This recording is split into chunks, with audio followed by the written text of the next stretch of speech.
I feel like I'm not supposed to play favorites. I've been trained, and I went to school, and I grew up not trying to play favorites, but this is my favorite. I can't even hide it, Terron Armstead. It is so good to see you. So good to see you as well. And the favoritism is mutual. Thank you. You're the best. Happy early birthday. Thank you. Appreciate July it. 23rd. July 23rd. You will be 33 years young.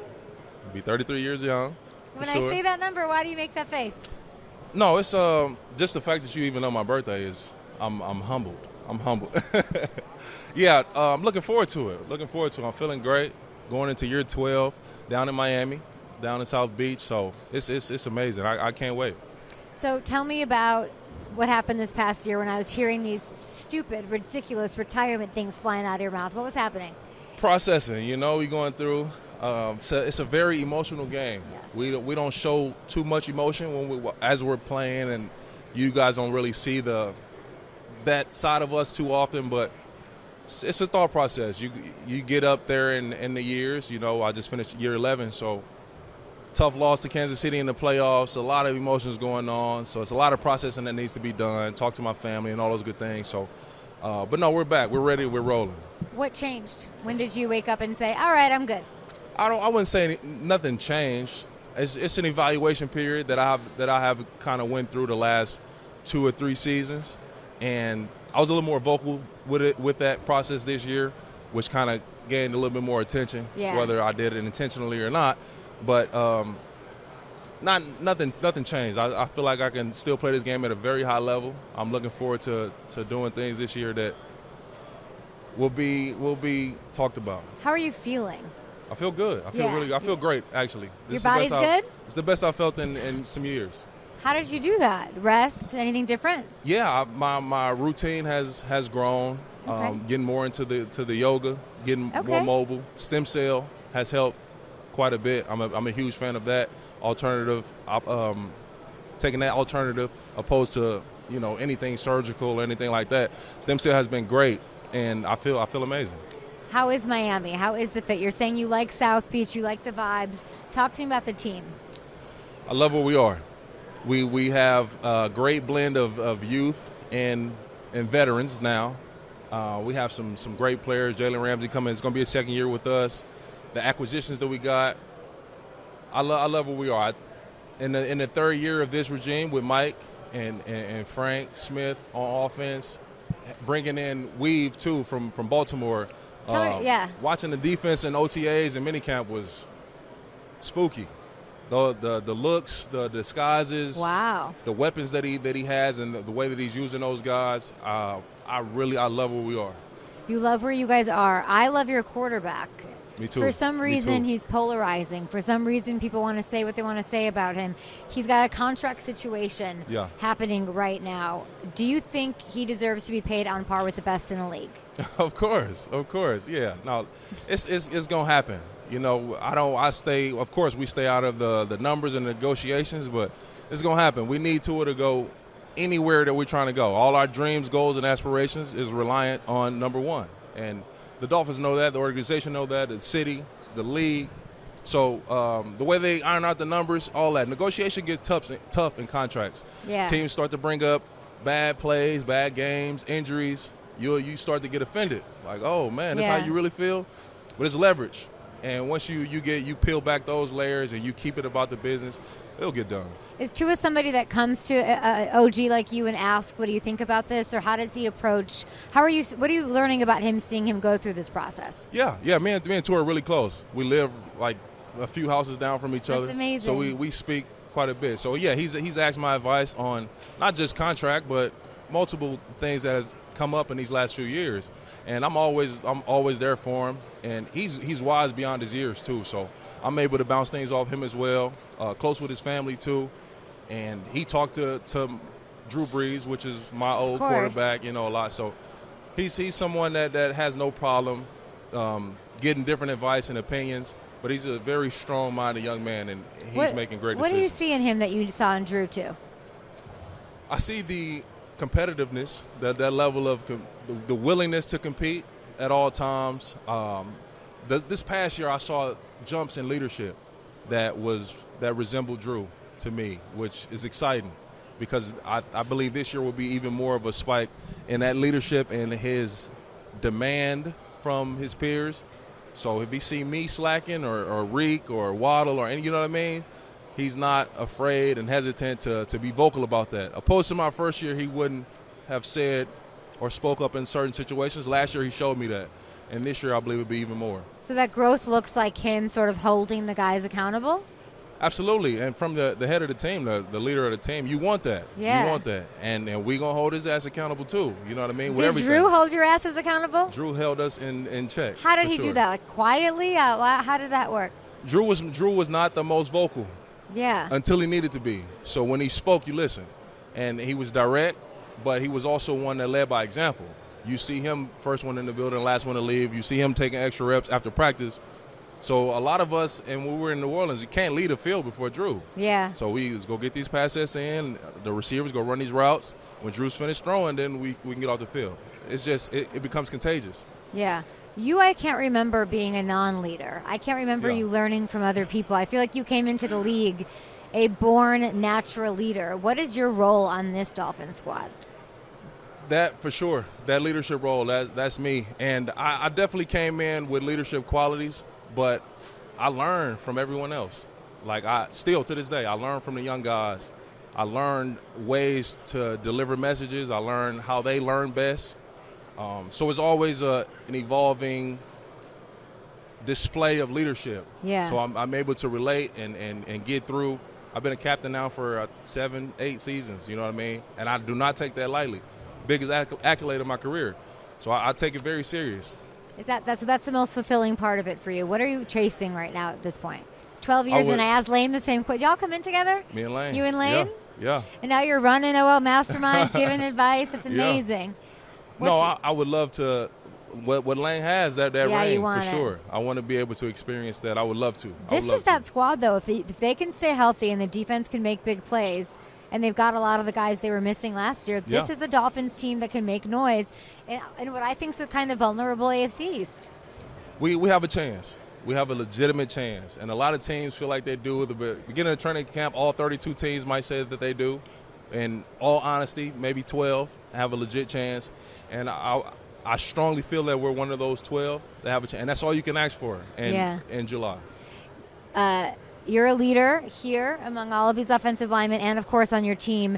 And y'all drafted a superstar, it sounds like, in Patrick Paul. Yeah. What do you make of him? I love him. I'm super impressed by the small sample size that we've seen so far. He's done things in OTAs and minicamp that gets you excited. It's hard when you're in underwear to block people. You don't have a pass to grab onto.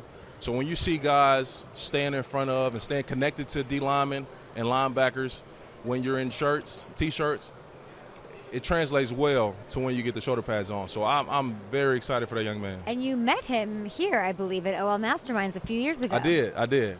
Way before I ever knew that he was where we were going to draft him, for sure. And now you'll be playing with him. What's the one question you get asked most from all these guys here?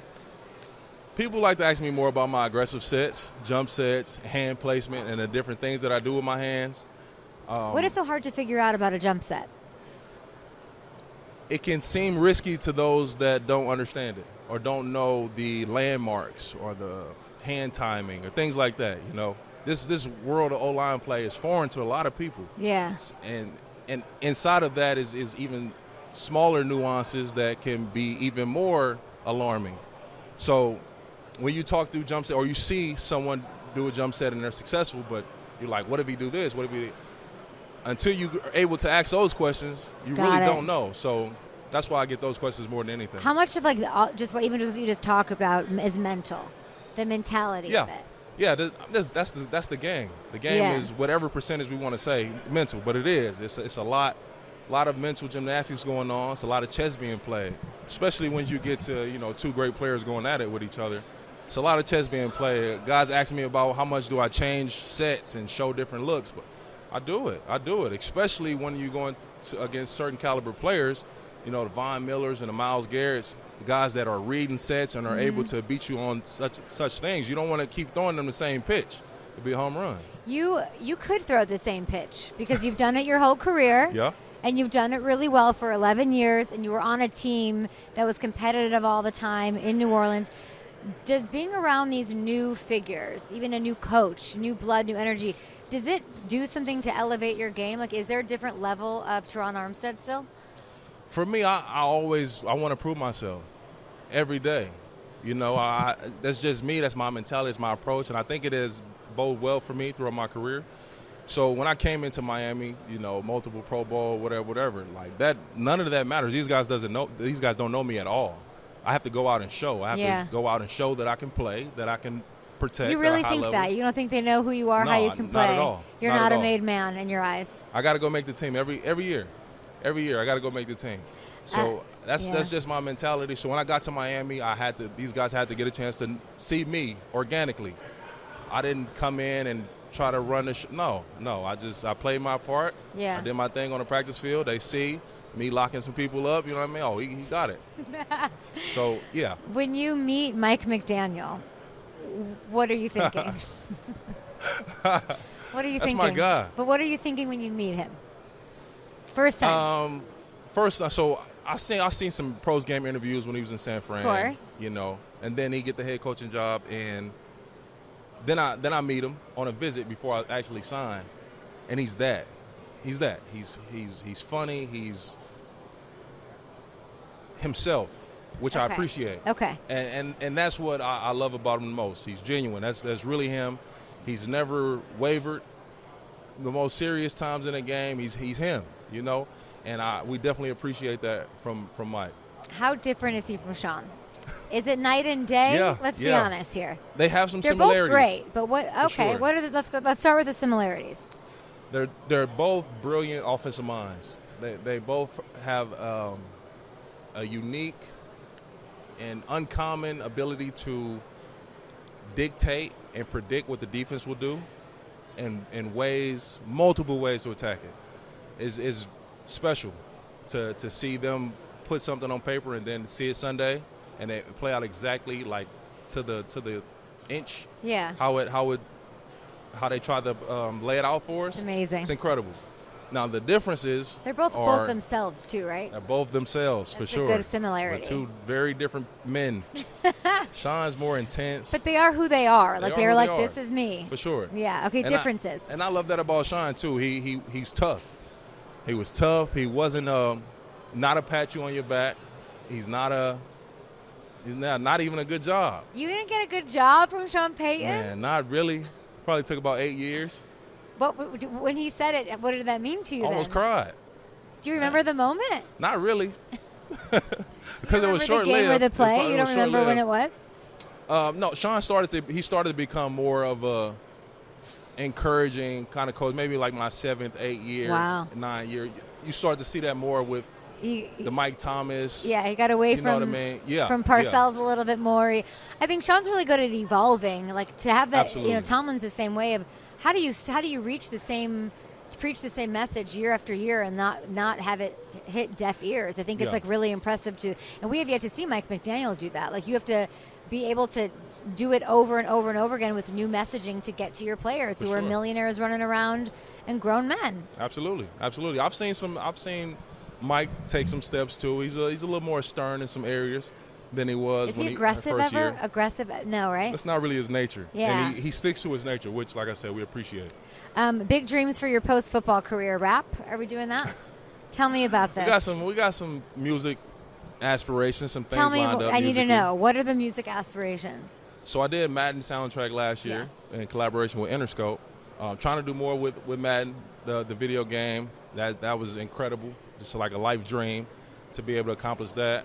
I have music with Skillet Baby, Rob 49, some of my teammates, Duke Riley, Melvin Ingram. So I definitely got some music things out there that I'm looking forward to. What about broadcasting? Because I know you're doing your thing there too. Yeah, they say I got a face for TV. You feel me? So, but no, that is definitely an interest of mine. Yeah. A strong interest of mine to get into broadcasting. I love to talk the game. And also give flowers to the players, too. I think we can have a little bit more of that. Be more celebratory. I think that's why you and I get along, because it's a game that we love, and we want everyone to see the good parts of it and not rip people apart or be really critical. Tell me a little bit more about this event. It's the 7th one. You've been here year in, year out. What is your favorite part? What do you get out of it? What keeps you coming back? Yeah, so OL Masterminds is really just like a brainstorm summit, seminar of different questions, scenarios, situations that come up. Sometimes we talk individual players too and game plans, so you get a chance to get into the thought process of guys that has been successful in the league, former or current, and what made them successful, their approach, the way that they see the game, study film, questions of techniques that you wouldn't be able to truly dissect unless you were to ask that person. Right. So it's just an opportunity to demonstrate, walk through, talk through situations because it's a very tough position, and as much I heard as we somebody can said share, it's shitty. The day in the life of an offensive. The first message. I think Willie Anderson said that. It's shitty. Let's be honest. What do you make of that? I think it's beautiful. I think it's beautiful. This is what we do. We try to create and create superstars. We want to create lanes and give opportunity for our teammates to shine and protect. You know what I mean? So that's, for me, it's no better feeling than the running back coming off my block and going for 60. That's my touchdown. I want that, but bring me that ball. That's my touchdown. Whether nobody else saw it or not, I know it. Running back know it. I'm good. Oh, I have chills. I love that. I love that mentality. Who's somebody on the Dolphins, speaking of stars, that is a star in your eyes that you really were really impressed by? Javon Holland. He's a young. He has a name already for sure, but not at the level that is not big enough yet. What impresses you so much? Him. He's a special young man. He is. He's wise beyond his years. He's a leader to be as young as he is. He makes plays. He puts people in position. He wears a lot of responsibilities that people on the sideline have no idea that he's in control of, but he is. I think this year will be huge for him. It'll be huge for him. What makes you say that? I think with Coach Weave coming over, using his skill set and his abilities to be in different spots and cover different people and all those good things, he'll have more opportunities to make splash plays, and that's how you get your notoriety. I can't wait to see it. What is the biggest steak you've ever eaten? Steak? Mm-hmm. Give me the ounces. I don't go too crazy on the red meat. That's more of a Duke mini-weather thing. He'll do like a 12 ounce and you're good? Probably a 16. Yeah, 16 ribeye. That's little. I'm hearing 48 in this crowd. No. I'm not doing that. None of that. I'm not doing that. Love that. I'm Terron Armstead, coming to a Super Bowl near you, a AFC East winning Dolphins team near you, a Interscope Records deal near you, and a broadcasting contract near you.